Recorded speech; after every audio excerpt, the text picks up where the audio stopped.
Welcome to Technology's Intervention. This week we're going to be talking about how to use technology for intervention for every student, not just the students with special needs.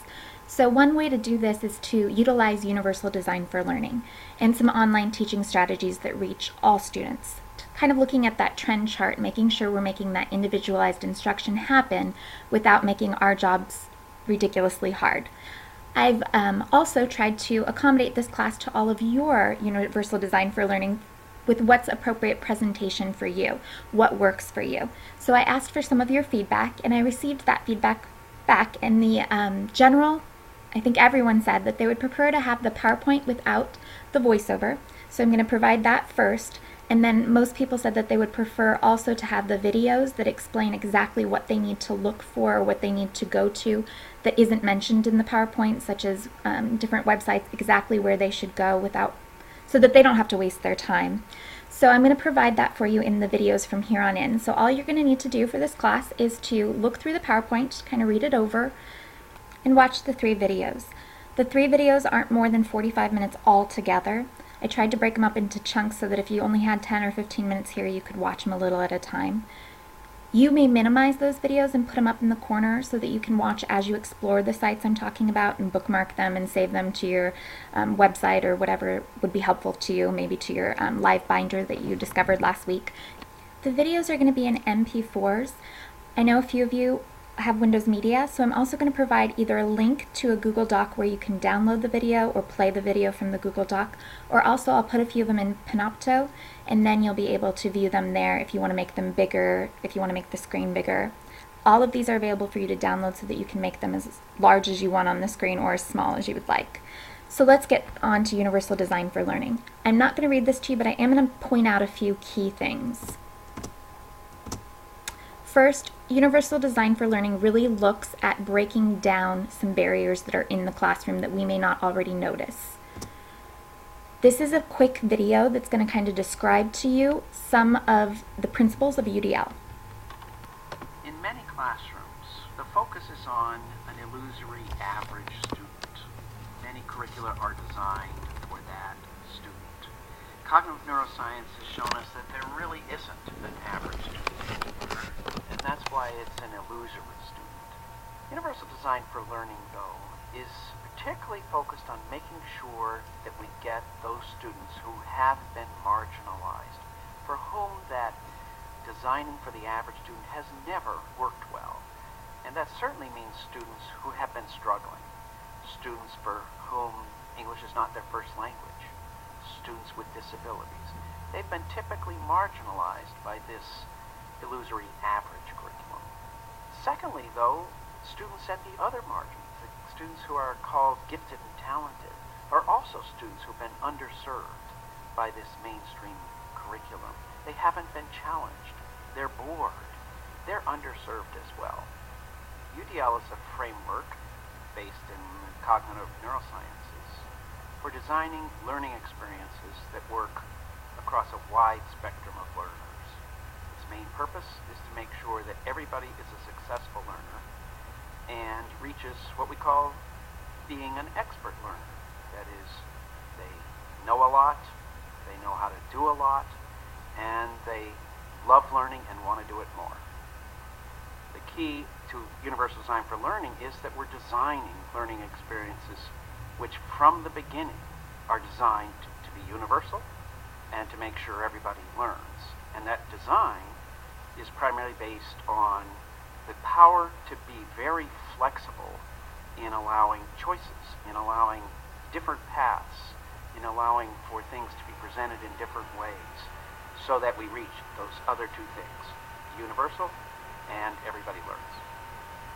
The 3 principles of Universal Design for Learning come from careful analysis of what learning really is, and particularly the research that has been done by thousands of other researchers in cognitive science, cognitive neuroscience, neuropsychology, which have carefully looked at what comprises learning, how does learning really work, and what are its differences among individual learners. From that work, we've abstracted out 3 simple principles that are involved in any learning situation. How does the learner pick up information? How do they express and act on that information? how are they engaged by the learning situation? There are three broad principles. The first has to do with how we present information to the learner. And we talk about multiple means of representation. As it turns out, there's no one way that we can present information so to be successful for everyone to learn. So we talk about multiple means of representation. So in UDL, we talk about providing multiple representations so that we're sure everyone will be able to make sense of the symbols, the language, the drawings, and so on. Take, for example, in teaching mathematics, it's typically very strong to use multiple representations, not just the symbolic expression of the numbers, but manipulables, things children can operate on and see directly, perceptually, rather than their symbolic form. So that's a great example of providing multiple representation, both a symbolic number and a physical manipulative. The second principle is provide multiple means of action and expression. And that takes into account the fact that students vary greatly in how they express what they know, how they can act skillfully, how they can communicate in language or in drawing and so on. And students differ widely, so we say we must provide multiple means of expression over the course of our teaching and learning. The third principle is multiple means of engagement. And in many ways, it's the most important principle.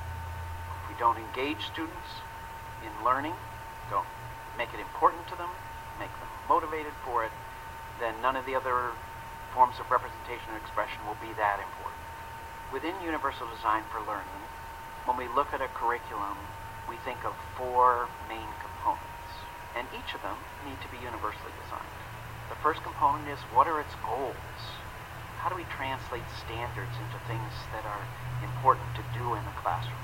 Secondly, what are the materials that are going to be in that classroom? Everything from a chalkboard to a textbook to a workbook to something on the wall. Are these materials key to learning? And if so, are they universally designed for learning? Third, the methods.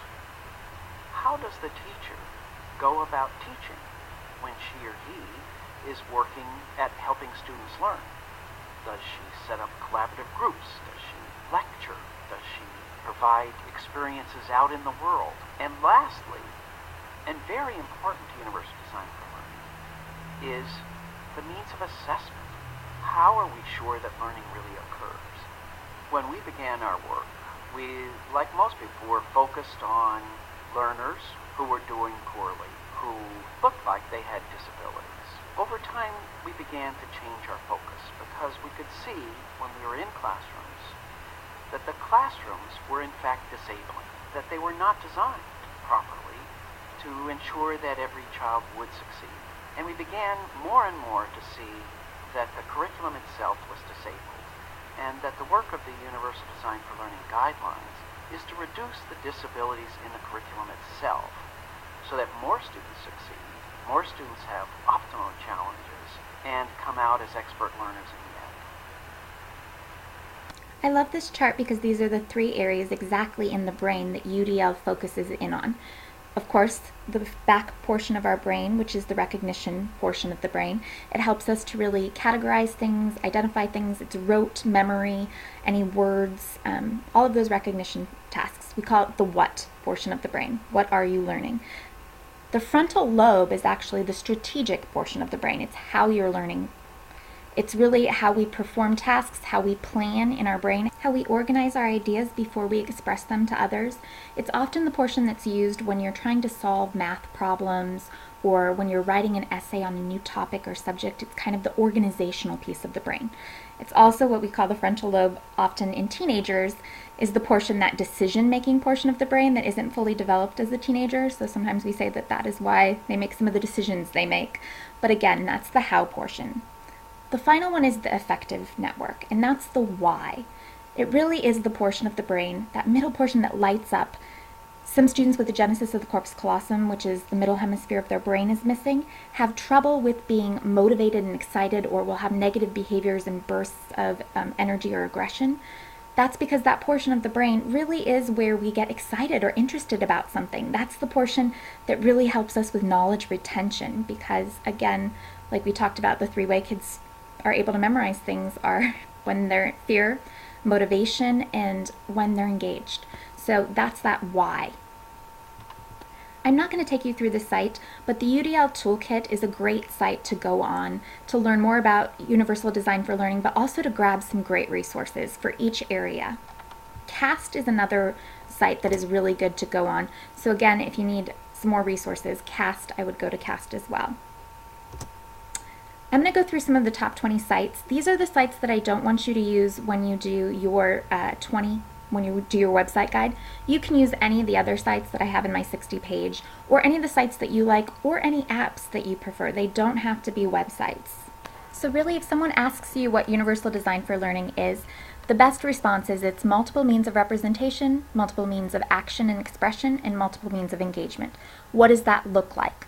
The multiple means of representation means that it is really important for you as a teacher to provide lots of ways of teaching. That means technology. That means using whiteboards sometimes. It may mean using smelly markers or stencils on paper. It may be actual representations and manipulatives on their desk. We really do have to provide different methods. And the reason being, the students who don't learn in that method, once they discover which way they learn best, they can block out the method that they don't learn well in, and they can really focus in on the method that works for them. So no one thing is going to work for all of your students. This is kind of where we get into the need for differentiation and the need for individualization. You cannot provide all day long for 30 students constant individualized instruction, but you can provide a good mix of differentiation and individualized instruction. The next piece, that action and expression, that is what I wanted you to get out of last week's different websites. That would be considered Dare to Differentiate, those choice boards. This is when you provide choices for the learner. They get to decide, such as the math choice that you saw when the students actually took translation and reflection, and they decided that what would work best for them is to put it in a movie with some music and do a fun dance that everyone knows, the electric slide. That's what makes this individualized. You don't have to do this portion. You have to provide the options, and the students get to choose. And the students sometimes get to provide options as well. And then that last piece, the engagement. A lot of times we forget how distracting our environments are, or how unengaged our students are. We really need to make sure that we are providing multiple opportunities for students to respond and to stay engaged. If you are talking for more than 4 or 5 minutes to any age level and you have not offered an opportunity for your students to respond, it is not best instruction. I know that sounds like a crazy thing, because every 5 minutes having students respond is a lot of work, but that response can be think, pair, share. That response can be show me your book. That response can be I want you to show me what I just said.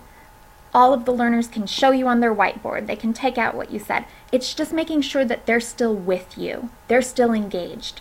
Share with them what you love and what your interests are, and get motivated about what they're learning. Because the more you're motivated, that motivation and that excitement is addictive, and they will start to tap into your motivation. CAST and the UDL Toolbox, along with Book Builder, which is a portion of CAST, they're free resources. They have tons to go look at and explore that will help you in Universal Design for Learning, so definitely check those out. I'm not going to walk you through them. These next few pages of the PowerPoint were just to give you some ideas on websites that are best for the different subject areas, and also on sites that are best for Common Core right now. So these are just the top sites. Our next 2 videos are going to be about how to find apps for your students. So the next video is just all on apps, and then the final video will be on a little bit more of Universal Design for Learning. But these are some of the app finders that we're going to go through. So this is the end of video 1 of 3. There are 2 more, and they're going to help you to be able to differentiate and individualize instruction by finding what works for your students. So go ahead and close out, and I'll see you at video 2 of 3.